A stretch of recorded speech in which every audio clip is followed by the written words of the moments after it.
네, 정치권 현안 짚어보겠습니다. 김용태 국민의힘 비상대책위원, 이광재 더불어민주당 성남 분당갑 지역위원장, 이중근 시사평론가, 김종목 전 청와대 행정관 나오셨습니다. 네 분 어서 오십시오. 안녕하세요. 김용태 위원님, 윤석열 대통령에 대한 탄핵 심판 선고를 앞둔 상황에서 어제 3.1절을 맞아 서울 도심에서 대규모 탄핵 찬반 집회가 열렸는데요. 야당 지도부는 적극 참석한 반면에 여당 지도부는 참석하지 않았습니다. 국민의힘 지도부가 참석하지 않은 배경은 뭘까요?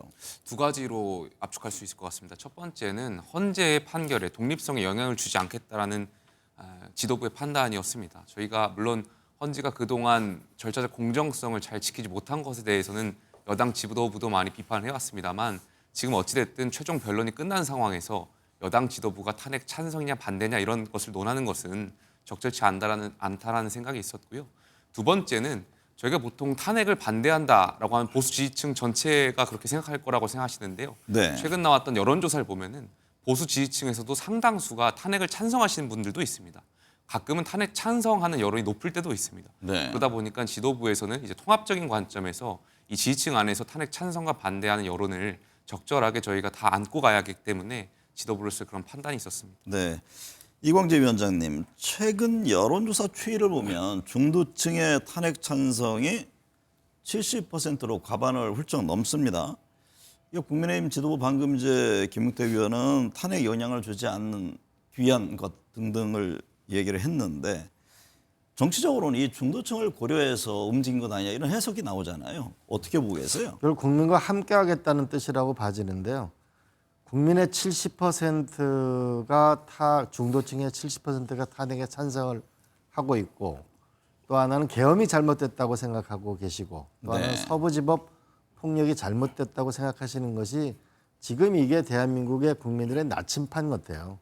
그런데 현재 민주당의 지지도는 40%잖아요. 네. 그러면 30%가 부족하잖아요. 그러면 민주당이 더 역사와 국민 앞에 겸손하면 저는 더 많은 국민들의 사랑을 받는 민주당이 될 것이다. 그리고 나라를 정상적으로 만들 수 있을 거라고 생각합니다. 네, 이종근 평론가님, 네. 민주당은 여당에 대해서 극우 정당이라고 지적하면서 헌정수 세력 간의 대결을 강조합니다. 이게 대선 등을 염두에 둔 중도층 공략 전략 아니냐 이런 해석이 나오는데요. 중도층의 반응은 어떻습니까? 지금 민주당이 국민의힘을 내란 동조 세력 또는 극우 정당이라고 하면서 본인들은 이제 헌정 수호 세력이다라고 구도를 짠 게 이번에 갑작스러운 건 아니거든요. 12월 네. 3일 계엄 이후부터 지속적으로 그런 프레임을 형성해 왔습니다. 그런데 그때부터의 중도층의 이 추이를 보면 뭐 물론 지금 최근에 어떤 갤럽들을 보면 중도층이 이제 움직이기 시작했다라는 그런 신호가 보이긴 하지만 그렇다고 해서 중도층이 그런 어떤 구도를 그대로 받아들인 것 같지는 않아요. 그랬다면 지금의 어떤 국민의힘이라는 정당의 지지율이 해석이 안 되는 부분이거든요. 네. 저는 중도층이 움직이려면 그야말로 유능한 세력 그리고 예측 가능한 세력 그런 정당으로 프레임을 짜야 됩니다. 그러니까 물론 민주당의 이재명 대표도 그렇기 때문에 중도층을 겨냥해서 뭐 중도 보수 정당이다 이렇게 얘기는 하지만 얘기가 중요한 게 아니라 그야말로 다음에 수권 세력, 대안 세력으로서 국가를 질서를 안정화시킬 수 있는 세력이다. 이렇게 지금 프레임을 짜야 되지 않느냐. 그래서 아직도 중도층은 지금 저는 판단 유보의 네. 상황이 아닌가 싶습니다. 김종욱 전 행정관님, 윤석열 대통령 탄핵 심판 선고 전까지 지금 여권은 헌재 판단에 정당성을 흔드는 주장을, 야권은 내란 책임을 물어야 한다는 주장으로 지금 장애 여론전이 한창인데요. 이 같은 정치권 움직임이 헌재의 탄핵 심판 선고에는 어떤 영향을 줄까요? 제가 볼 때 지금까지 가장 흔들림이 없었던 곳이 헌법재판소라고 생각을 합니다. 네. 헌법재판관 8분이 항상 변론을 진행할 때마다 평의를 통해서 만장일치로 결정된 사항을 집행했다라고 얘기를 하고 있는 상황이기 때문에 아마 다른 사법기관보다는 가장 신뢰를 받는 것 같긴 합니다만 그럼에도 불구하고 사회적 압력, 사회적 충격의 영향을 받지 않을 수는 없을 것 같습니다. 그래서 말씀하셨던 것처럼 예를 들면 김영현 전 국방부 장관 같은 경우는 뭐 헌법재판관을 처단하겠다라고 하는 내용들을 외부인에게 전달해서 집회에서 얘기하게 하거나 네. 아니면 전환길 강사 같은 경우는 뭐 가루를 만들겠다. 의료적 표현입니다만 그리고 전광훈 목사 같은 경우도 없애버리겠다 이런 얘기를 하고 있는 측면이 있기 때문에 이 부분에 대한 영향은 받겠습니다만 헌법재판관들은 헌법과 법률에 따라서 양심에 의해서 판단할 거라는 생각이 들고요. 더 네. 중요한 문제는 너무 증거가 명백합니다. 12월 3일부터 4일까지 국민이 이걸 직접적으로 눈으로 봤었고 그 이후에 소위 장군급이 아닌 영관급 장교들을 통해서 구체적인 진술의 내용들이 나와 있고요. 거기다가 윤석열 대통령과 변호인 측이 변론한 내용 자체가 거짓말을 일관했었기 때문에 아마 헌재 재판관이 소위 대통령 탄핵 기각을 써낼 재간이든 없을 거라고 생각을 합니다. 네. 김영태 위원님, 국민의힘 지도부는 참석하지 않았지만 국민의힘 의원 37명이 여의도 집회에 참석해서 강경 발언을 이어갔습니다. 좌파 강점기가 되었다면서 북한 지령문까지 언급하며 비판했는데요. 김 의원은 이 같은 주장인 거 어떻게 보세요? 동의하십니까? 아무래도 이제 여의도 집회라고 하면은 저희 지지층들이 많이 계신 곳이다 보니까 이제 표현은 좀 거칠었던 측면이 있었던 것 같습니다. 네. 다만 이제 드러난 사실에 대한 비판은 하지 않을 수가 없는 것 같습니다. 최근에 드러났던 검찰 공소장을 보면은 그 민노총과 관련한 것입니다. 그 북한의 지령을 받았던 것이 사실로 드러났고요. 또 과거에 저희가 이제 후쿠시마, 일본의 후쿠시마 오염수 방류를 할 때만 하더라도 선동해서 국민들 그리고 국가를 혼란스럽게 하라는 그런 지령문들이 공개가 됐기 때문에 이런 비판을 하지 않을 수가 없는 것이고요. 그리고 두 번째로 아마 지금 계속해서 야 5당이라고 이제 원탁회의도 하고 연대를 하고 있는데 그중에 이제 진보당입니다. 지금 진보당의 홈페이지를 들어가 보시면 강령에 아직도 한미동맹 해체가 나와 있습니다. 네. 며칠 전에 드러난 언론 보도에 따르면 진보당은 2021년 집권 전략의 이제 한미동맹 해체를 굉장히 강력하게 이야기하고 있고요. 그러니까 이러한 것들이 저희가 여당으로서 또 자유민주주의를 수호하는 세력으로서 지적을 하지 않을 수가 없기 때문에 아마 그런 사실에 대한 비판은 있어야 된다고 생각합니다만 표현이 거칠었던 것에 대해서는 저희도 적절해야 된다고 생각합니다. 유광재 위원장님, 윤석열 대통령의 변호인인 석동현 변호사가 윤 대통령을 만나고 왔다면서 옥중 메시지를 공개했습니다. 지금 윤 대통령이 지속적으로 입장을 내고 있는데요. 그 의도 배경은 어떻게 보세요? 그래서 윤석열 대통령의 팬덤을 유지하는 데는 도움이 될지 모르지만은 전 국민의 힘에게는 점점 국민의 짐이 될 거라고 봅니다. 네. 그리고 지금 윤 대통령이 취해야 될 태도는 국민에 대한 사과이지 국민에 대한 분열을 획책하는 일은 아니라고 보는데요.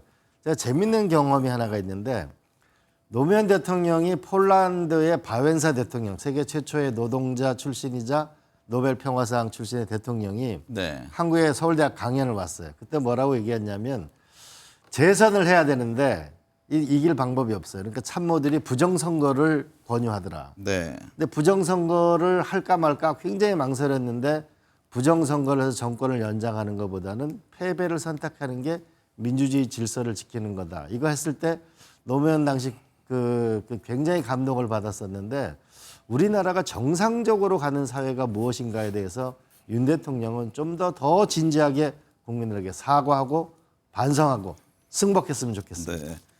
이종건 평론가님, 헌재 탄핵 심판 선고는 언제 이루어질까요? 지금 마은혁 헌법재판관 임명 여부가 변수가 될 것인지 아닌지에 대한 논란도 있던데요. 일단 탄핵 심판의 네, 선고 시점 말씀- 어떤 예상이세요? 예, 선거는 원래 노무현 전 대통령과 박근혜 전 대통령의 탄핵 심판에 견주어서 그때 대개는 한 15일을 넘기지 않았거든요. 최후 진술, 변론 종결 이후에. 그렇기 때문에 3월 중순경으로 예상은 됩니다. 그런데 말씀하셨듯이 마은혁 재판관과 관련된 결정이 나왔습니다. 그러면 임명을 할 것이냐 말 것이냐 변수가 됐잖아요. 물론 이게 지금 이 변론 갱신 간소화 지금 대법에서 추진하고 있는 규칙 개정이 또 변수가 됩니다. 만약 변론 갱신을 간소화한다. 예를 들어서 그게 아니라면 피청구인이 윤 대통령이 아니 지금까지 지금 진행됐던 심리를 전부 다 들어야 된다라고 고집을 하면 50시간을 다 마은혁 재판관이 임명됐을 때 다 들어야 되거든요. 네. 그러면 한 3주 4주 걸립니다. 더 걸릴지도 모르고요. 그러면 4월 18일 즉 2명의 재판관이 퇴임을 해야 되는데 그 이전까지 불가능할 가능성도 있습니다. 저는 개인적으로는 헌법재판소의 안정성, 예측 가능성이 참 중요하다고 생각해요. 아까 김종욱 행정관께서도 말씀하셨지만 지금 예측 가능하고 안정적인 곳은 헌법재판소인데 자꾸 이렇게 변수가 생기고 어떻게 될까? 언제가 될까? 이렇게 보여지는 것은 도리어 국민들이 불안하게 느낄 네. 가능성이 높거든요. 박근혜 전 대통령도 8명이 했으니까 굳이 9명을 꼭 채워야 된다라는 그것 때문에 도리어 40억 재판관의 어떤 이념 성향부터 시작을 해서 절차적 적법성을 또 논란을 벌이느니 지금 그런 변수를 제거하고 국민들에게 예측 가능한 어떤 그런 스케줄을 보여주는 것. 이게 헌법재판소가 좀 더 이 전체적인 어떤 헌법 질서를 유지하고 있구나라고 신뢰를 높이는 길이 아닌가 싶습니다. 김종욱 전 행정관님, 최상목 대통령 권한 대행이 40여 헌법재판관 후보자 임명을 하지 않고 있는 것에 대한 논란이 있습니다.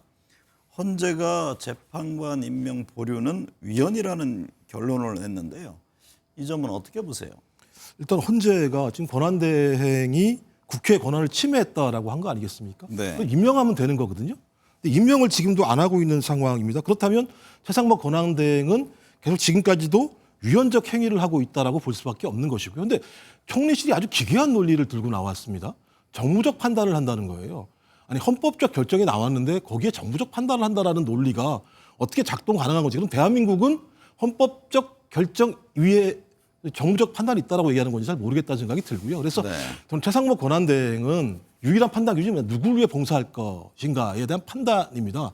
그러니까 지금까지도 대통령이나 국민의힘이 주장하고 있는 거부권을 행사해라. 아니 헌법재판관을 임명하지 말라라고 하면 그 말을 다 따르고 있습니다. 네. 근데 국민 여론 또는 야당의 요구에 대해서는 전혀 듣고 있지 않습니다. 그렇다면 많은 국민이 봤을 때 최상목 권한대행은 국민 여론보다는 내란 우두머리 혐의를 받고 있는 윤석열 대통령 또는 거기에 동조하고 있는 국민의힘의 명령 아니면 국민의힘의 결정만 따르는 것이 아닌가라고 얘기했을 때 이 정부를 우리 국민이 신뢰할 수 있을 것인가? 저는 신뢰가 무너지면 정부는 아무 일도 할 수 없을 뿐만 아니라 최상목 권한대행도 마찬가지입니다만 이후에 두고두고 국민으로부터 엄청난 비판을 받을 수밖에 없기 때문에 저는 내일이라도 소위 헌재 결정을 따라서 본인의 위헌 행위를 중단하는 것이 공무원으로서 본인이 해야 될 봉사의 가치라고 생각을 합니다. 김용태 위원님, 검찰이 공수처를 전격 압수수색했습니다. 윤 대통령에 대한 영장 청구 관련 허위 답변으로 고발된 건인데요. 고발 일주일 만에 전격적으로 이루어진 배경을 주목합니다. 이 점은 어떻게 보세요? 굉장히 혼란스러운 상황이죠. 그리고 저는 예상됐던 상황이라고 생각하고요. 이 모든 것을 저는 결국에는 공수처가 초래했다라고 생각합니다. 대통령을 수사하는 일은 정무적 판단이 필요한 사건이라고 생각합니다. 왜 수사하는데 정무적 판단이 필요하지라고 생각하실 수도 있겠지만 대한민국 대통령을 초유의 상황인 거죠. 그 수사한다는 것 자체는. 그리고 그걸 기점으로 많은 국민들이 갈라져서 분열되어 있는 상황에서 공수처가 혼란 없도록 이런 수사를 하는 데 있어서는 신중에 신중을 기했어야 된다고 생각합니다. 수사를 받아야 하는 대통령 측에서 처음부터 수사권에 대한 어떤 공수처의 수사권이 있냐 없냐 가지고도 논란이 있었었는데 이후에 영장을 집행하는 과정에서 판사를 쇼핑하는 거 아니냐 등등등 여러 가지 혼란스러운 상황들이 있었고 네. 결과적으로 이 모든 것은 공수처가 신중을 기하지 못하고 그런 혼란을 야기한 거라고 생각되고요. 저는 한 가지 더 안타까운 점은 공수처가 그동안 실적이 없었다, 부족하다라는 이유로 많은 비판들이 있었습니다. 이번에 공수처가 대통령 수사를 맞아서 본인들이 대통령 수사로 인해서 본인의 조직의 어떤 의미를 담고자 그렇게 좀 욕심내서 과하게 했던 거 아닌가에 대한 안타까움이 있고요. 그로 인해서 지금 상황까지 좀 혼란스러운 상황들이 촉발된 것 같아서 굉장히 유감스러운 생각입니다. 이광재 위원장님, 탄핵 정국 속에 명태균 태풍 조짐이 보입니다. 명태균 특검법이 야권 주도로 국회 본회의를 통과했습니다. 지금 특검법의 핵심은 윤 대통령 부부가 명 씨를 통해 국민의힘 공천에 개입했다는 의혹 등인데요. 명 씨 관련 논란은 어떻게 보고 계십니까? 저는 명태균 씨한테 대통령 부부가 직접적으로 관여된 아주 믿기 어려운 지금 녹취록들이 나오고 있는데 네. 저는 명태균 씨 문제는 빨리 특검에 넘기고 제발 좀 나라 살리는 얘기 좀 했으면 좋겠어요. 이제 오세훈 시장이나 홍준표 시장 떳떳하다고 하잖아요. 네. 그러면 빨리 특검에 맡기는 것이 본인들한테도 중요하고 국민들한테도 덜 피곤할 것 같아요. 제가 며칠 전 부산을 갔다 왔는데 자영업자가 19%가 문을 닫았다고 하더라고요. 네. 그러면 이거 국민들 지금 거의 무너지고 있는데 정말 이러면 안 된다. 빨리 정말 떳떳하면 윤석열 대통령이 멋있는 말을 했잖아요. 특검을 거부하는 자가 범인이다. 네. 이거 빨리 특검으로 넘기고 우리는 나라 살리는 얘기 좀 합시다. 우리가 트럼프 대통령하고 젤린스키 대통령 그 회담을 보면서 섬찟하잖아요. 빨리 나라를 살리는 일에 나서야 된다고 봅니다. 김종호 전 행정관님, 민주당은 윤석열 대통령 부부와 명 씨 사이의 녹취록, 메신저 대화 내용 등을 연일 공개하면서 지금 압박 수위를 높이고 있는데요. 뭐 앞으로도 공개할 게 많다는 얘기도 나옵니다. 향후 이 문제가 정치권에 어떤 영향을 줄 것으로 보세요? 일단 명태균 씨와 변호인 측 말에 의한다면 윤석열 대통령과 김건희 대통령 부인에 대한 통화 녹취 내용이 별도로 있는 USB가 있다라는 얘기를 하고 있고요. 네. 또 하나가 이제 오세훈, 홍준표 서울시장, 대구시장이면서 대선 후보로 이름이 오르내리는 분에 대해서도 많은 내용들을 가지고 있다. 거기다 또 이제 개혁신당 이준석 의원에 대해서도 내용을 가지고 있다라고 얘기하기 때문에 앞으로 3월, 4월, 5월 전국에서 명태균 씨가 제기하는 증거 내용 자체가 전국을 흔들 가능성은 매우 높다고 생각이 들기는 합니다. 저는 그런 의미에서 오히려 국민의힘이 특검으로 가는 게 맞다는 생각이 들어요. 그러니까 네. 계속 반대하는 논리가 뭐냐면 보수 괴멸 특검이라고 주장을 합니다. 왜 스스로 이거 갖다 보수 괴멸 특검이라고 얘기를 하죠? 말씀하신 것처럼 잘못이 없다면 특검을 통해서 특검으로 가야 되는 이유가 핵심적으로는 보충적 문제가 있는 건데요. 검찰의 수사 내용들을 보면 신뢰하기 어려운 내용들이 계속 나오고 있는 상황입니다. 아시겠지만 9개월 동안 수사를 갖다가 뭉개고 있는 상황이었었고 네. 언론에서 나오자마자 그 내용과 관련해서 검찰이 수사를 시작을 했는데 이미 증거로서도 대통령이 대국민 사과를 하면서 자신은 2022년 전략공천위원장이었던 윤상현 의원을 몰랐다라고 얘기했었는데 지금 알았다는 게 다 나오는 상황 아니겠습니까?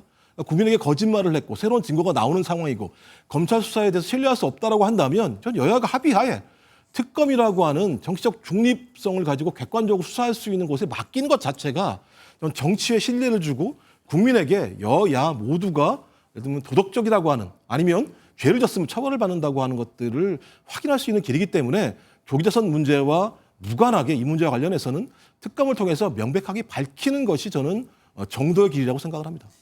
이종근 평론가님, 네. 명태균 씨 의혹에 다수의 여당 의원들이 연루된 것으로 지금 전해지고 있는데요.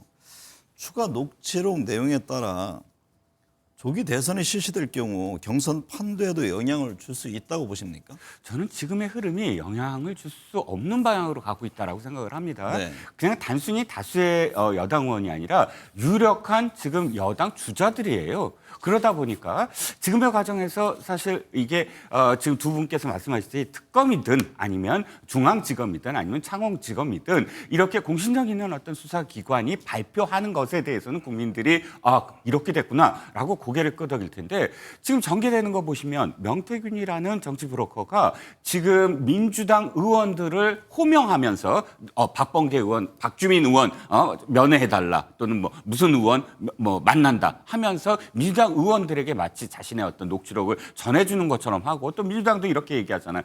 녹취록 뭐 어떻게 입수했다, 사본을 입수했다, 이 안에 어떤 내용들이 있다, 뭐 그것을 폭로하겠다 이런 지금 흐름이 전개되다 보니까 이제 대선 국면에서 특정 정당이 자신의 어떤 대선에 유리할 목적으로 이 지금 내용들을 사용하려고 하는구나라고 지금 보이거든요. 네. 그럼 민주당도 사실은 이 지금 두 분 말씀하신 것처럼 이게 정말로 우리나라 정치 관행상 없어져야 될 어떤 불법 여론조사 그런 프레임이라면 지금 굳이 지금 명태균 씨가 불렀다고 가서 그걸 받아온다, 사본을 언제 한다 이렇게 폭로 국면으로 갈 게 아니라 이 기관 그러니까 진짜 공信력 있는 기관에서 수사를 할 수 있도록 거리를 둬야 된다. 그런데 특정 정당이 자꾸 이렇게 개입하는 모양새가 되면 국민들이 이건 어떤 내용이더라도 좀 이렇게 이 공공성보다는 정당의 어떤 이익으로 그러니까 호도되고 있구나라고 여기게 될 것 같아요. 그래서 네. 큰 영향이 없어질 가능성도 좀 있다고 봅니다. 김용태 위원 시각은 어떻습니까? 지금 명시 관련 논란이 되고 있는 오세훈, 홍준표 시장, 이준석 의원 등의 향후 정치적 입지는 어떨까요? 명태균 씨가 말씀하시는 것의 사실 여부를 떠나서 어찌되었든 중도층의 영향은 있을 거라고 생각이 듭니다. 네. 그 황금폰이라고 불리는 그러한 것들을 통해서 매일매일 언론에 나오는 내용들이 사실 여부를 떠나서 어쨌든 자극적인 내용들이고 국민들이 봤을 때는 무언가 정말 비리가 있는 것처럼 느껴질 수도 있기 때문에 중도층에 분명한 영향이 있을 것 같다라는 생각이 들고요. 다만 이제 이광재 의원님이나 김종국 행정관님 말씀하셨던 것처럼 특검을 받아라 이런 말씀하셨는데 네. 제가 뭐 특검을 받지 않는 이유, 법리적인 이유를 차치하고 이제 정무적인 이야기를 드릴 수밖에 없는 이유가 우리가 모두가 합리적이고 상식적인 판단이라는 전제 아래라면 특검 받을 수 있다라고 생각합니다. 네. 다만 저희가 과거에 그 서울시장 재보선 때 생태탕 논란도 여러 차례 있었던 거 아니겠습니까? 거짓과 선동이 난무하는 세상입니다. 이걸 가지고 어떻게든 정쟁화시키려고 하는 야당의 의도도 있기 때문에 여당으로서는 굉장히 어려운 상황이라는 것을 좀 말씀드릴 수밖에 없는 것 같고요. 참 이 명태균 씨 관련해 가지고 그리고 수사와 관련해서도 아마 여기 계신 세 분 다 아시겠지만 공천 개입 의혹을 수사하는 것이 굉장히 어렵다라는 것을 알고 계실 겁니다. 네. 그러니까 누군가 뭔가 조언하고 실제로 그런 일이 결과로 이뤄졌다고 하더라도 그것이 공천 과정에 어떠한 영향력을 미쳤는지에 대해서는 그것을 증명하는 것이 굉장히 어려운 수사 능력이라고 생각이 듭니다. 네. 공천은 전 개인적으로 뇌수술 같은 거라고 생각하거든요. 그래서 이것을 아무리 특검이 온다고, 특검의 할아버지가 온다고 해도 저는 밝히기 어려운 내용이라고 생각되고요.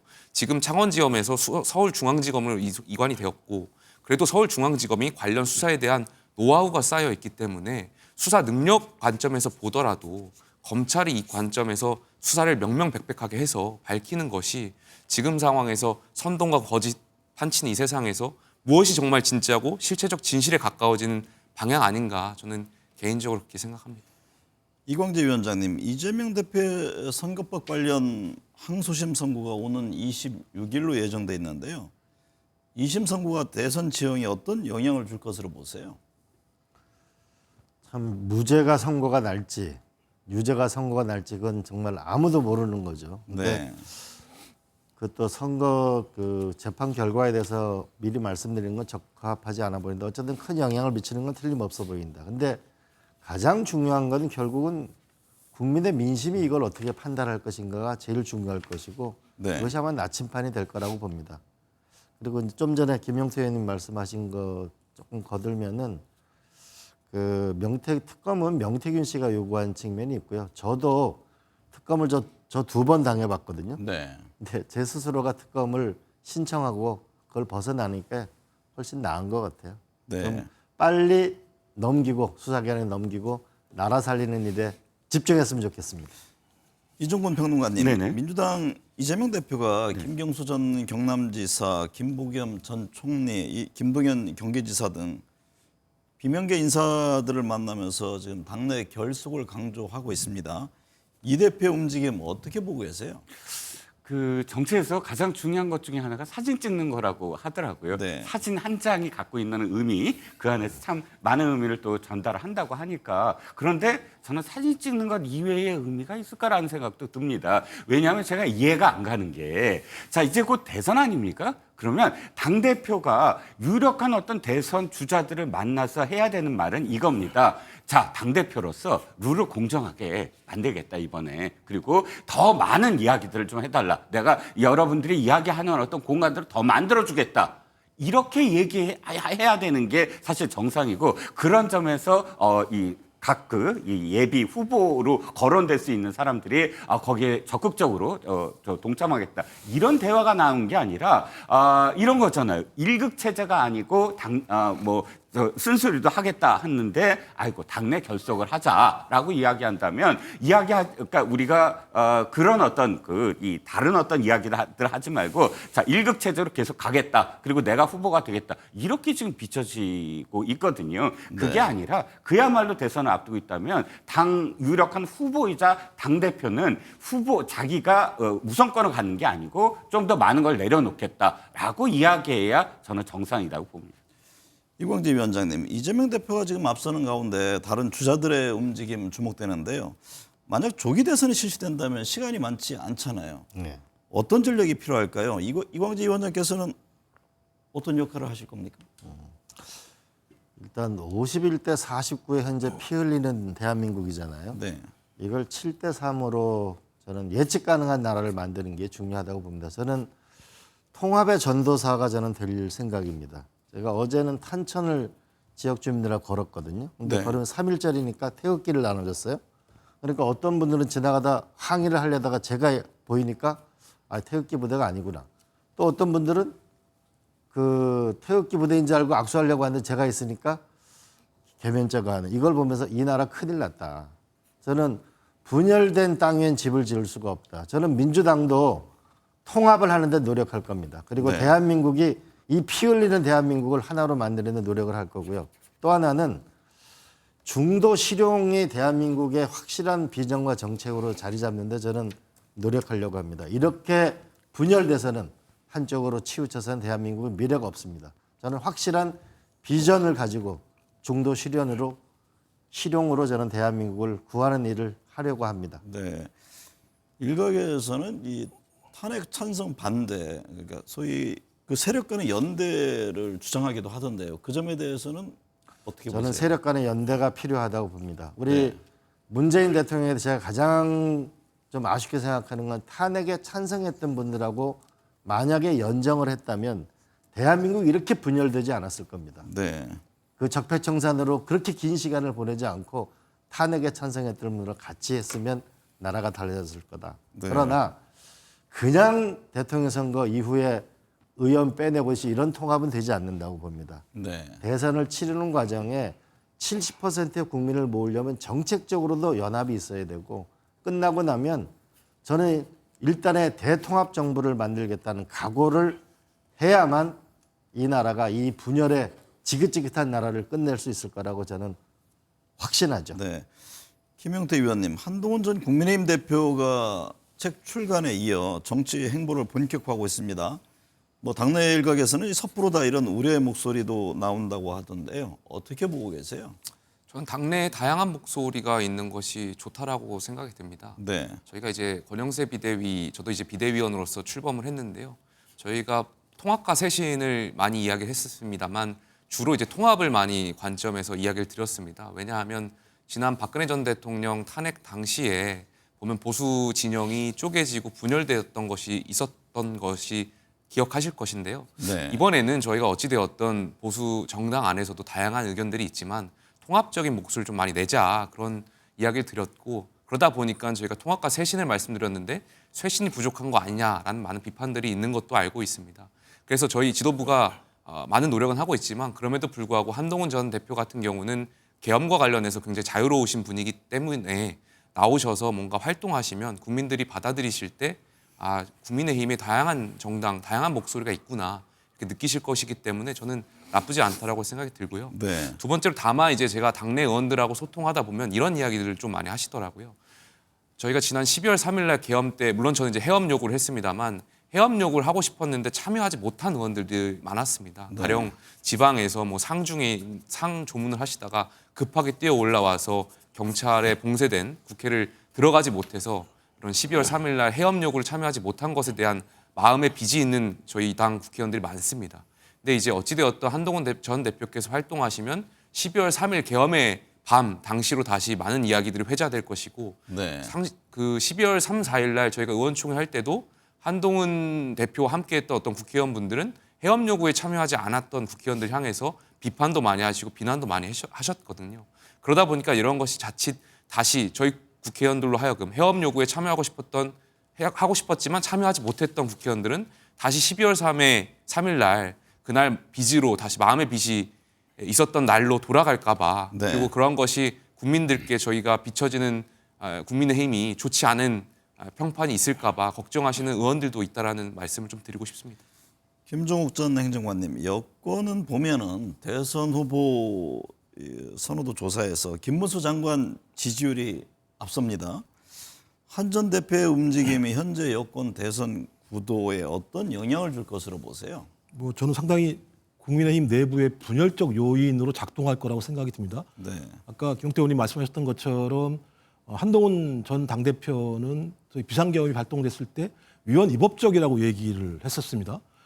그리고 나서 이제 그 발언 이후에 당에서 당대표를 그만둘 수밖에 없는 상황이었고 지금 소위 비대위가 꾸려져 있고 있는 당 지도부의 입장, 권영세 비대위원장의 입장은 어떤 거냐면 탄핵은 문제가 있지만 비상계엄은 문제가 있지만 탄핵은 안 된다라고 하는 앞뒤가 안 맞는 말씀을 하세요. 네. 그러니까 비상계엄이 문제가 있으면 처벌을 받아야 되는 상황인 거죠. 근데 한동훈 전 당대표가 다시 이제 나오면서 한 얘기가 뭐냐면 불법 계엄을 해도 조기 퇴진도 거부하고 탄핵도 당하지 않으면서 대통령직을 유지할 수 있는 전례를 만든다고 가정해 보자라고 얘기하면서 윤석열 대통령의 탄핵을 기정사실화하고 있는 측면들이 있습니다. 좀 그렇다면 이 문제와 관련해서 당은 탄핵을 중심으로 해서 서로 상당히 많은 갈등들이 있을 수밖에 없다라고 하는 측면 하나 하고요.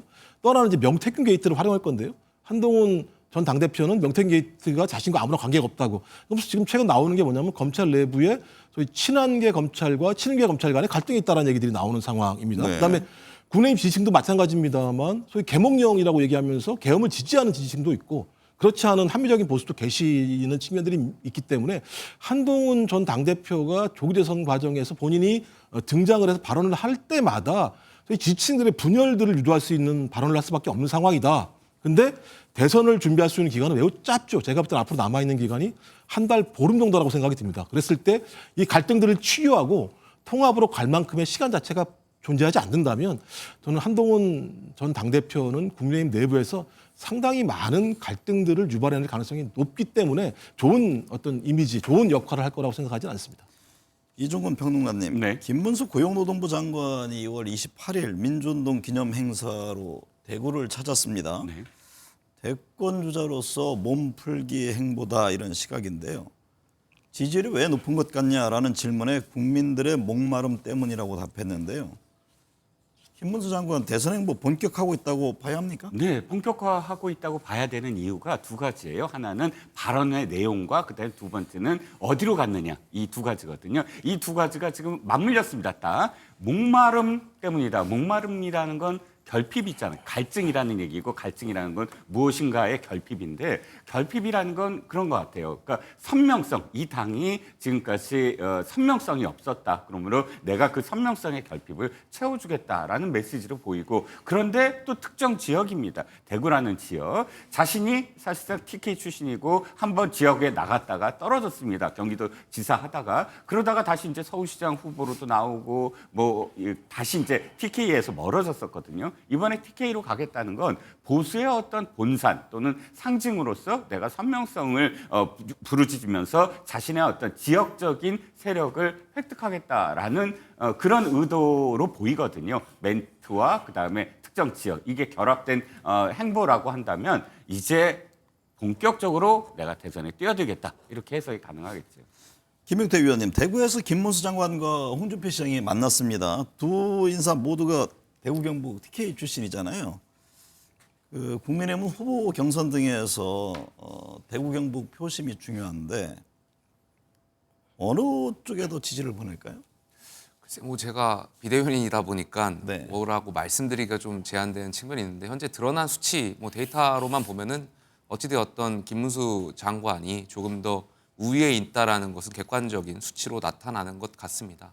다만 저는 저희야말로 지금 연대를 해야 된다고 생각합니다. 조금 전에 이광재 의원님께서 연대, 야권 연대를 말씀하셨는데 야권이 연대할 것이 아니라 여권이 연대해야 된다고 생각합니다. 네. 연대라는 것은 보통 비주류, 도전자들이 해왔던 것이라고 생각됩니다. 저는 지금 생각에 저희가 집권 여당이긴 하지만 사실 여당보다 야당이 힘이 세다라고 생각합니다. 그러니까 지금 계엄이 있었던 상황, 계엄은 전 동의하지 않습니다만 그 배경을 따라가다 보더라도 결국에는 이재명 대표는 야당 대표로서 거야의 의석수를 가진 대표고 힘이 있는 분이라고 생각합니다. 네. 힘이 없는 척하고 약자인 척하시는 거죠. 반면에 윤석열 대통령은 대통령으로서 힘이 있는 것처럼 보이지만 실질적으로 저는 힘이 없는 대통령이라고 생각했습니다. 그러니까 힘이 없다라면 대화하고 타협하고 하셨어야 되는데 힘이 없는 분이 힘이 있는 척을 하다 보니까 계엄이라는 굉장히 극단적 선택까지 한 상황이라고 생각됩니다. 네. 그래서 연대를 할 때 하더라도 야권이라는, 그러니까 이재명 대표를 중심으로 한 건 이미 도전자가 아니고 주류 기득권이기 때문에 연대가 성립할 수 없다고 생각하고요. 실질적으로는 저희 여당, 여권이 그러니까 결국에는 거야 192석에 맞서는 여당을 중심으로 한 연대가 있어야지 만약 저희 뭐 다음에 전국이 어떻게 될지 대선이 있을지 없을지 모르겠습니다만 그래야지만 저희가 정권 재창출하는데 조금이라도 좋은 영향이 있지 않을까 개인적으로 생각을 합니다. 김용태 의원이 생각하는 여권의 연대라는 거는 어느 범위, 어디까지를 염두에 두고 있습니까? 뭐 많은 분들이 고민을 하시겠지만 저는 보수의 가치를 가지고 논하는 정당들, 사람이라면 다 함께 뭉쳐야 된다는 생각은 과거에 있고요. 그럼 이준석 개혁신당 등등을 포함해서 말씀하시는 건가요? 다만 이제 거기에 대해서는 당원들이 네. 또 양당의 당원들에 대한 감정에 대한 문제가 있기 때문에 당원들이 판단해야 하실 문제라고 생각합니다만 다만 우리가 객관적으로 지금의 만약에 정권 재창출이라는 목표가 있다라면 저희가 정말 이 정권 재창출만을 고민하고 판단하셨으면 좋겠다라는 생각이 있고요. 네. 그 다른 당도 있겠지만 저희 당 내부에서도 탄핵 찬성이냐 반대냐를 두고 많은 비판과 비난에 대한 여론이 있습니다. 그래서 네. 하지만 지금 헌법재판소의 시간이고 어떤 결정이 딱 난 뒤에는 저희가 당 내에서도 이걸 가지고 서로 비난할 것이 아니라 네. 함께 뭉쳐야 된다는 말씀 좀 더 강조해드리고 싶습니다. 방금 유승민 전 의원 출연해가지고 같은 말씀을 하시더라고요. 김종욱 전 행정관님, 유승민 전 의원, 안철수 의원, 이준석 의원도 지금 시동을 걸었는데 유 전 의원은 뭐 범여권 주자 중에 지지율 2위를 보이기도 하던데 어떤 행보를 눈여겨봐야 합니까? 근데 이제 오늘 여기 출연하기 직전에 나온 분이어서 야박한 말씀을 드리기는 좀 뭐하긴 합니다만 일단 가장 큰 문제는 배신자 프레임인 것 같습니다. 네. 박근혜 전 대통령 탄핵 과정에서 보였던 이 배신자 프레임이 지금 거의 7년이 지난 7, 8년이 되는 상황임에도 불구하고 풀리지 않고 있다라고 하는 것은 신뢰할 수 없다라고 하는 감정의 덩어리들이 국민의힘 내부나 아니면 보수 지지층들 내부에 상당히 깊게 지금 들어박혀 있는 상황이기 때문에 이 부분들을 단기간에 풀 수 없을 거라는 생각이 분명히 들고요. 또 하나는 이제 국민의힘이 5대5, 뭐 당원 5, 그다음에 이제 중도 보수층 5 이런 상황이기 때문에 저는 보수층으로부터 유승민 의원이 지지를 받을 수 있을 것인가의 문제, 이게 그다음에 또 하나는 지지층들을 결집할 수 있을 것인가. 조기 대선이기 때문에 빠른 시일 내에 소위 국민의힘 또는 중도 지지층들을 결집을 시켜야 되는데 거기에 한계가 좀 매우 많을 거라는 것. 그리고 마지막으로는 저는 국민의힘 내부가 객관적 상황을 판단을 한다면 조기 대선에 승리하기 위한 어떤 전략을 짜기는 어려울 거라는 생각이 많이 듭니다. 네. 그런 측면에서는 국민의힘 내부에 있는 많은 분들이 어떻게 하면 당권 또는 주요 핵심 지지층들을 모을 것인가라는 측면에 집중될 가능성이 높기 때문에 전 그렇다면 친윤이라고 주장되거나 주류라고 주장되는 분들이 유승민 전 의원과 결합해서 무엇을 한다라고 하는 것이 본인들의 정치적 미래에 도움이 될 것인가라는 여러 가지 측면 속에서는 저는 유승민 전 의원에게는 매우 어려운 환경과 조건이 존재하는 상황이어서 야박합니다만 좀 쉽지 않은 환경이라는 생각이 듭니다. 네. 김용태 의원님, 그래서 그런지 국민의힘 안에서 명태균 리스트로부터 자유로운 한동훈, 유승민, 안철수 의원 연대론에 대한 얘기가 나오던데요. 뭐 여기에 이제 개혁신당 이준석 의원 이름도 등장하고요. 그 가능성은 어떻게 보십니까? 본선에 가게 된다면 본선이 그리고 있다면 그때 가서 연대를 할 가능성도 있다라고 생각됩니다. 다만 조금 전에 말씀드렸던 것처럼 명태균 이슈가 이제 본선이 있다면 본선에 예민하게 작용할 수 있겠지만 저희 당 내부에서 봤을 때는 그렇게 큰 당 내부적으로 봤을 때는 영향을 미치는 주제는 아니기 때문에 아무래도 명태균 리스트보다는 탄핵 찬성이냐 탄핵 반대냐를 두고 이른바 대권 주자들의 연대가 있지 않을까 개인적으로 생각이 됩니다. 1차적으로는요. 네. 아무래도 지금 저희 당 지지층들하고 이야기를 하다 보면은 누구는 탄핵 찬성해서 싫고 누구는 탄핵 반대해서 싫고 이런 이야기들을 하시기 때문에 탄핵 찬반을 중심으로 연대를 하고 난 뒤에 뭔가 그 다음에 2단계로서 본선이 있을 때 그런 연대가 있을 수도 있지 않을까 개인적으로 생각합니다. 네. 이광재 위원장님, 대선 국면과 함께 개헌론 얘기가 나옵니다. 한동훈 전 대표와 오세훈 시장은 임비단축 개헌을 꺼냈고요. 김문수 장관 차근차근 고쳐야 한다. 홍준표 시장 4년 중임제를 이야기하고 있습니다. 이재명 대표도 안 할 수는 없다. 지금 시점에 대한 지금 견해차다 이런 입장을 냈는데 개헌 이슈는 어떻게 보고 계세요? 저는 탄핵이 인용되고 나면 개헌 논의의 문이 열릴 거라고 보고 저는 그 문을 열기 위해서 노력할 건데요. 네. 저는 2단계의 개헌이 불가피할 것이다. 첫 번째로는 이번 대통령 선거에 여야 합의가 가능한 부분 먼저 하고 네. 그리고 내년도 지방선거 때 본격적인 권력구조 논의에 개헌하는 게 맞겠다. 근데 저는 정치인 그들만의 개헌 논의에는 반대해요. 왜냐하면 국민들이 볼 때는 대통령 중임제를 하면 내 집이 생기나요? 그래서 집 사는데 20년 걸리면 이게 나라가 없는 거나 똑같은 거거든요. 그런 거가 이런 집구를 마련할 수 있는 개헌. 또 하나는 1년에 100조 원의 초중고 예산을 쓰는데 지금 15만 명이 학교 밖 아이들이거든요. 네. 사교육비 내더라도 그러면 교육 문제를 어떻게 해결할 건지, 노후의 연금이나 가난을 어떻게 해결할 건지, 개헌을 하면 내 삶이 나아진다는 뭔가 그런 개헌 논의가 있어야 된다고 보거든요. 그런 면에서 저는 이번에는 불법 계엄이 없는 나라하고 또 하나는 국민 행복 추구권, 의무는 있는데 권리가 없는 나라거든요. 네. 적어도 그래서 노동권, 주거권, 교육권, 노후 연금 문제에 대해서는 국가가 책임진다라고 하는 이 국민 행복 추구권을 확고히 해서 정치의 목표는 국민 행복에 있다는 것을 이번 개헌에 담아내야만, 그래야만 국민들이 볼 때는 내 집이 생기는 개헌을 하는 거 아닐까. 네. 그 다음에 권력 구조 문제를 충분히 논의해서 내년도에 지방선거 때 같이 했으면 좋겠고, 개헌은 반드시 이루어져야 된다고 저는 생각합니다.